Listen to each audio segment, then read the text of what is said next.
ప్రతిష్టాత్మక చట్టసభల్లో 33% మహిళలకి రిజర్వేషన్ అనే బిల్లు ప్రవేశపెడుతున్నందుకు ఒక పక్క పార్టీలకి, ప్రాంతాలకి, కులాలకి, మతాలకు అతీతంగా ప్రతి ఒక్కరూ మహిళలు కూడా సంతోషంగా ఉన్న సమయంలో ఆంధ్ర రాష్ట్రంలో జగన్మోహన్ రెడ్డి గారు ఆయన సైకో బ్యాచ్ నిన్నటి నుంచి చేస్తున్న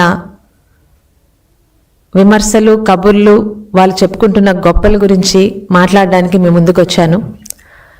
ఇప్పటి వరకు జగన్మోహన్ రెడ్డి గారు వాళ్ళ టీము విలన్లు మాత్రమే అనుకుంటూ వస్తున్నామండి. వాళ్ళు మంచి జోకర్లను కూడా ఈ మధ్యకాలంలో వాళ్ళు మళ్ళీ నిరూపించుకుంటూనే ఉన్నారు.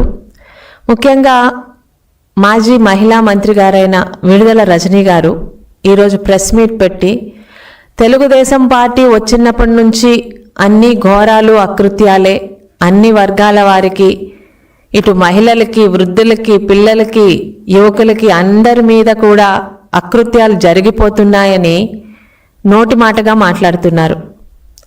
వాటిని కొంచెం సాక్ష్యాలతో సహా, వివరాలతో సహా మీ ముందుకి చెప్పాలని మీ ముందుకు వచ్చాను. జగన్మోహన్ రెడ్డి గారి హయాంలో ప్రజలు ఎంతటి నరకం అనుభవించారో ఈరోజు సాక్ష్యాలతో సహా తెలుగుదేశం పార్టీ కానీ, తెలుగుదేశం మీడియా కానీ మీ ముందుకు తీసుకురాగలదు. కేంద్ర సంస్థ ఎన్సీఆర్బీ 2023లో సంవత్సరానికి విడుదల చేసిన నివేదిక ఒక్కసారి గూగుల్లో తెప్పించుకుంటే ఎవరి సాక్ష్యాలు మనకు అక్కర్లేదు. జగన్మోహన్ రెడ్డి గారి హయాంలో ఆంధ్ర రాష్ట్రంలోని నేరాలు, ఘోరాలు ఎంత హైయెస్ట్ పీక్ స్టేజ్కి వెళ్ళాయో ఒక్కసారి ఆ నివేదికే మనకి తెలియపరుస్తుంది. ఇంతటి దమనకాండ దక్షిణాదిలో ఏ రాష్ట్రాల్లోని అవ్వలేదు.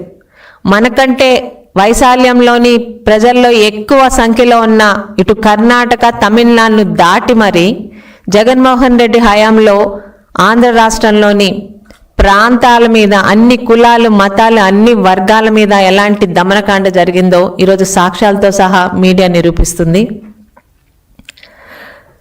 దళితుల్లో నేరాల్లో అయితే ఏ దళితులైతే నా సోదరులు, సోదరీమణులని చెప్పి ఆస్కార్ లెవెల్లో ఈరోజు జగన్మోహన్ రెడ్డి గారు మాట్లాడతారో, దళితుల్లో నేరకాండలోని ఆంధ్ర రాష్ట్రం జగన్మోహన్ రెడ్డి గారి పరిపాలనలోని భారతదేశంలోనే టాప్ పొజిషన్లో ఉన్న సంగతి ఈరోజు మనకి గణాంకాలు చెప్తున్నాయి. వైసీపీ హయాంలో ఎస్సీ, ఎస్సీ అట్రాసిటీ విషయంలో కూడా జగన్మోహన్ రెడ్డి గారు ఆ రోజు టాప్ లెవెల్లో నిల్చున్నారండి. ఇక విడుదల రజనీ గారికి, మేడం గారు ఒక్కసారి మీ హయాంలో జరిగిన నేరాలు, ఘోరాల్ని చిట్టా ఒక్కసారి తీసుకొని వస్తే ఈరోజు మీకు చాలా స్పష్టంగా తెలుస్తుంది. ముఖ్యంగా చంద్రబాబు నాయుడు గారి పాలనకి, జగన్మోహన్ రెడ్డి పాలనకి తేడా కూడా మీకు స్పష్టంగా అర్థమవుతుంది. మహిళలకి గౌరవం కల్పించిందే చంద్రబాబు నాయుడు గారు. అంతకుముందు మా పార్టీ నిర్మాణం చేసిన నందమూరి తారక రామారావు గారు ఆడపిల్లకి తెలుగింటి ఆడబడుచోని ఒక గౌరవాన్ని కలిగించి, ఇటు పుట్టింట్లోని, అత్తింట్లోని ఆడపిల్లల గౌరవం పెరిగేలా ఆస్తి హక్కుని కల్పించి, ఈ రోజుకి ఆంధ్ర రాష్ట్రంలో ప్రతి ఆడపిల్ల మాకు ఆస్తి హక్కు కల్పించిన దేవుడిగా నందమూరి తారక రామారావు గారిని కొలుచుకుంటారు. ఆయన తరువాత ఆయన వారసత్వాన్ని అదేవిధంగా కొనసాగిస్తున్న చంద్రబాబు నాయుడు గారు ఆస్తి హక్కుతో పాటు చట్టసభల్లో ఎక్కువ సంఖ్యలో మహిళల్ని పంపించిన ఘనత ఆనాడు, ఈనాడు, ఏనాడు కూడా తెలుగుదేశం పార్టీదే. ఈరోజు 33% రిజర్వేషన్ కల్పిస్తున్నారు. కానీ ఆ రిజర్వేషన్ రాకముందు కూడా మహిళలు, మహారాణులు ఈరోజు ఇంటిని నడపడమే కాదు, వాళ్ళకి అవకాశాలు ఇస్తే సమర్థవంతంగా పురుషులతో ధీటుగా, ఒక విధంగా పురుషుల కన్నా ఇంకా బాగా పార్టీని కానీ, పదవులను కానీ నిర్వహించాలని నమ్మి ఉద్యోగాల్లోని రిజర్వేషన్స్తో పాటు స్థానిక సంస్థల్లో 50% రిజర్వేషన్లు కల్పించిన ఘనత చంద్రబాబు నాయుడు గారిది, తెలుగుదేశం పార్టీది.